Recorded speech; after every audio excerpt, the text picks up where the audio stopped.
Hey guys, welcome back. Happy Thursday. I hope everybody's week is going pretty good. Um, Today we're going to look at the Roadrunner. We're going to pick well, I've already done it. I've already picked an engine. I'm filming this intro. I've already picked an engine. I know what's going on. You don't know what's going on. I feel bad about that.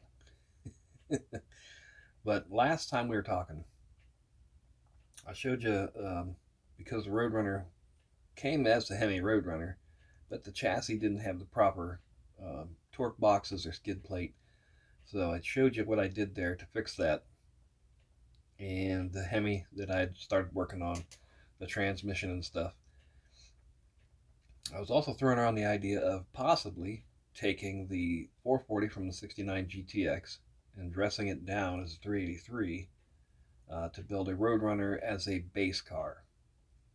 So just a 383 4-speed bare bones, single 4-barrel 383 Roadrunner. I guess they only come with a single 4-barrel anyway, but you know what I mean. And then using the chassis and the Hemi in the GTX.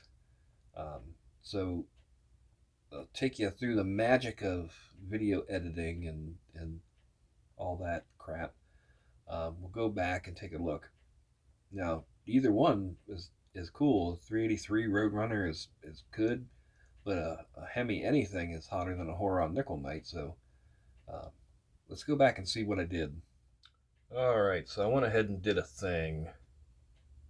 I made a decision.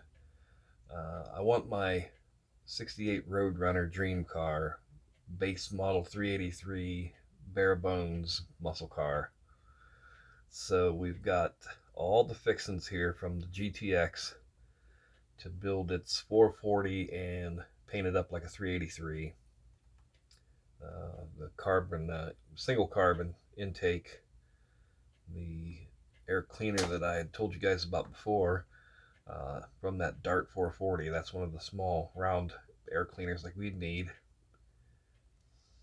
We've got the correct exhaust manifolds here, or just the basic valve covers, our block halves. We will not be using this accessory drive here because we won't have a power steering.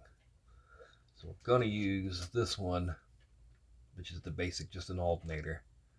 Our 4-speed transmission halves. There's our distributor, the starter,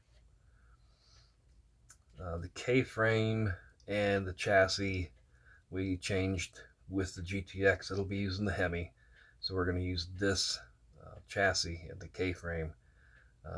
This one I'll have to drill the frame rails to detail it, but we're keeping the subframe up front, so that one we won't have to do that one on here. Yeah, I did a thing, guys. Stay tuned. Hey guys, check it out. Building the 440/383 for the Roadrunner, and putting it together. The engine that AMT has given us has got some detail that would be pretty cool for a diorama kind of deal.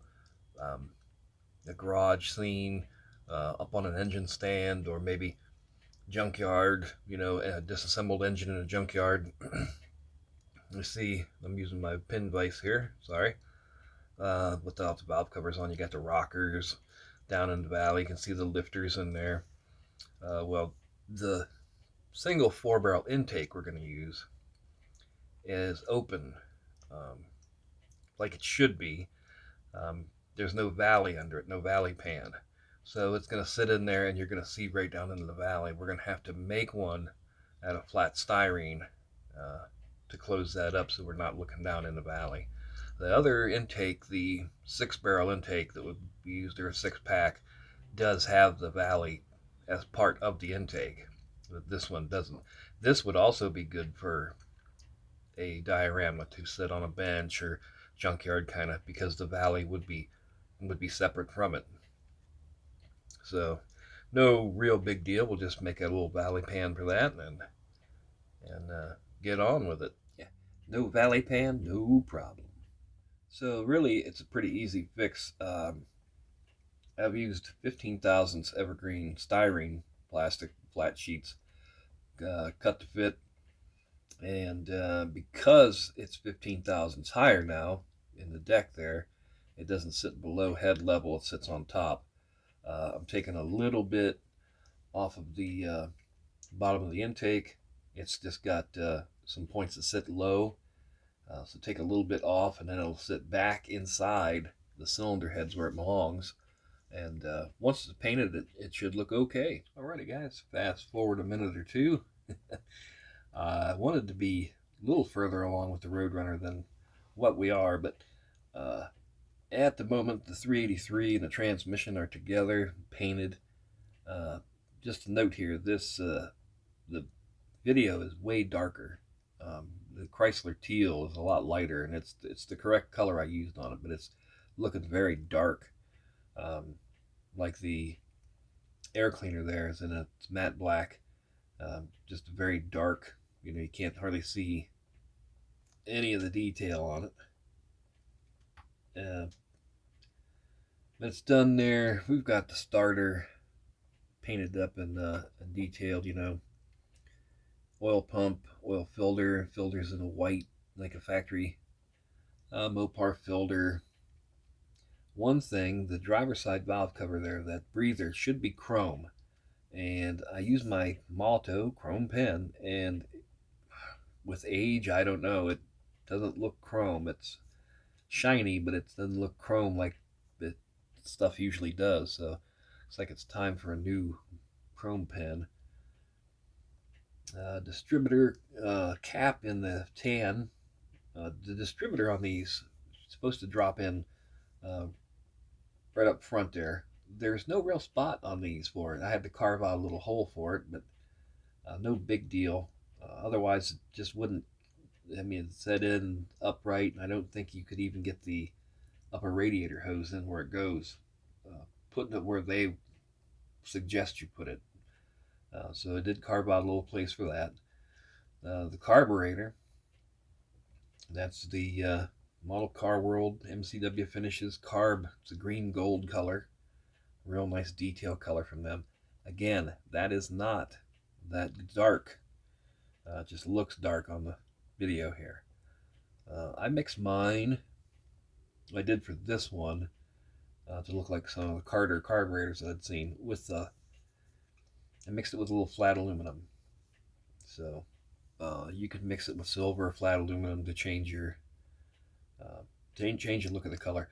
I used to mix gold with flat aluminum and put a little steel in with it. But this does have a correct amount of green mixed in with it to get a real nice cast look.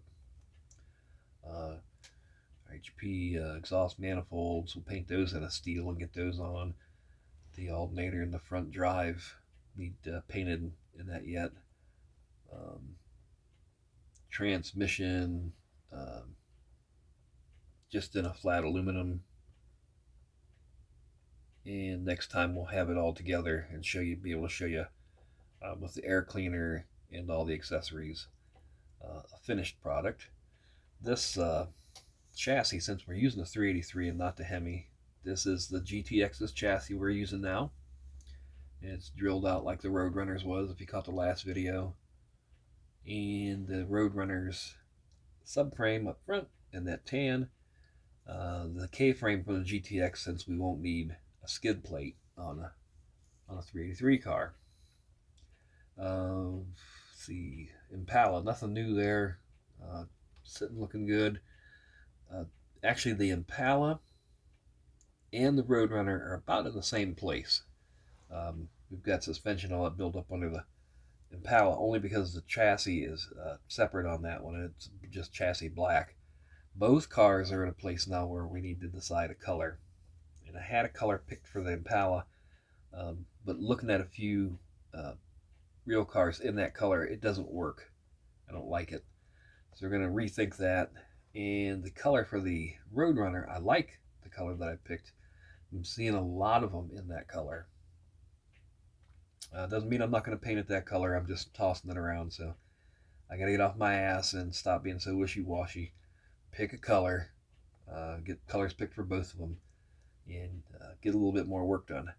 Appreciate you guys stopping by. These videos don't show a lot of the work, actual painting, and when I did the valley pan and that, so they're more or less update videos. Um, like I said, I've said it before. I film all this on an Android phone. I don't have cameras. I don't have the sound and music and all that production kind of jazz. So um, filming as I go is harder. So I've just been doing the update videos. Um, if you dig it, give it a thumbs up. Drop a comment below. Let me know what you think. Yay, nay, good, bad, otherwise. And we will see you guys on the next one. Thanks for stopping.